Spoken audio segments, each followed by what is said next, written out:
பொதிகை மலை மேற்கு தொடர்ச்சி மலையில் ஒரு பகுதிதான் பொதிகை மலை. அது தென்காசி மாவட்டம் செங்கோட்டை என்ற அருகில்தான் இந்த மலை இருக்கிறது.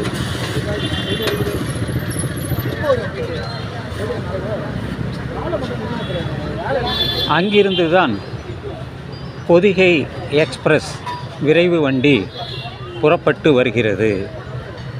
பொதிகை மலை பொதிகை விரைவு வண்டி அங்கிருந்து புறப்பட்டு விருதுநகர் வழியாக சென்னை வந்து சேரும். மதுரை, திருச்சி அந்த வழியாக வந்து சேரும். பல முறை நான் அதில் பயணித்துள்ளேன். இந்த பொதிகை மலைக்கும்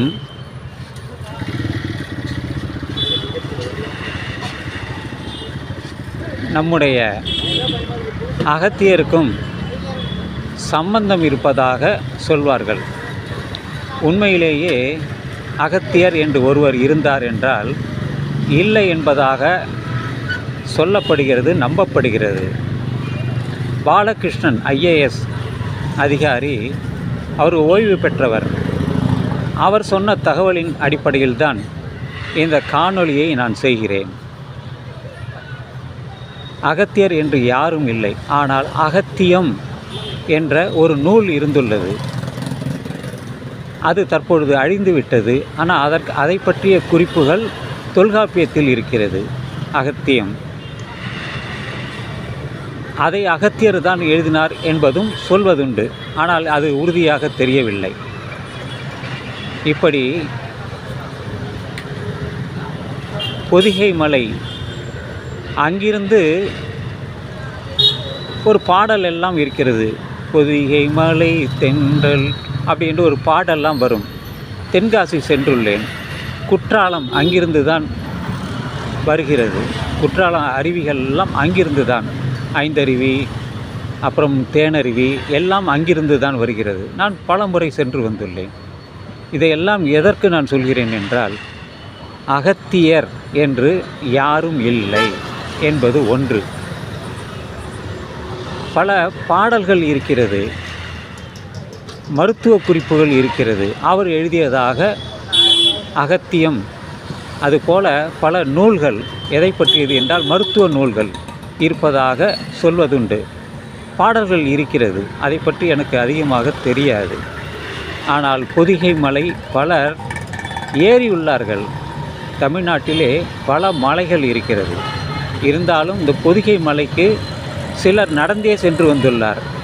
எப்படி திருவண்ணாமலைக்கு அந்த கார்த்திகை தீபம் ஏற்றுவதற்காக மலை மீது ஏறி வருகிறார்களோ, அதுபோல திருவண்ணாமலையிலும் நான் சற்று தூரம் வரை சென்று வந்துள்ளேன். அதிகமாக சென்றதில்லை. இதை எதற்கெல்லாம் சொல்கிறேன் என்றால், தமிழ்நாட்டிலே பல மலைகள் இருக்கிறது. கிழக்கு தொடர்ச்சி மலை, மேற்கு தொடர்ச்சி மலை என்று. கிழக்கு தொடர்ச்சி மலையை பற்றி சற்று நான் அதை வாசித்து தெரிந்து கொண்டேன். திருச்சிக்கு அருகாமையிலே விராலி மலை என்று ஒன்று இருக்கிறது. திருச்சியிலிருந்து மானாமதுரை வழியாக மதுரை செல்லக்கூடிய வழியிலே விராலி மலை என்று ஒன்று இருக்கிறது. அங்கே ஒரு கோயிலும் இருக்கிறது, அது நன்கு தெரியும். அதுபோல இன்னொரு மலை, அது நமது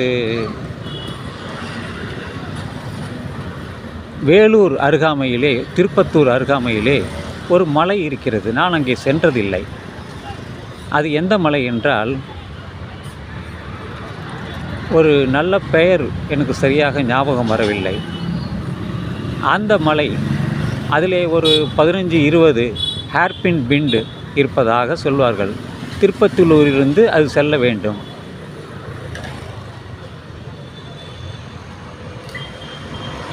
அது எந்த மலை என்றால், நல்ல பெயர் ஜவ்வாது மலை. அந்த ஜவ்வாது மலை எதனுடன் இணைக்கிறது என்றால், திருவண்ணாமலை, போலூர், வேலூர் மற்றும்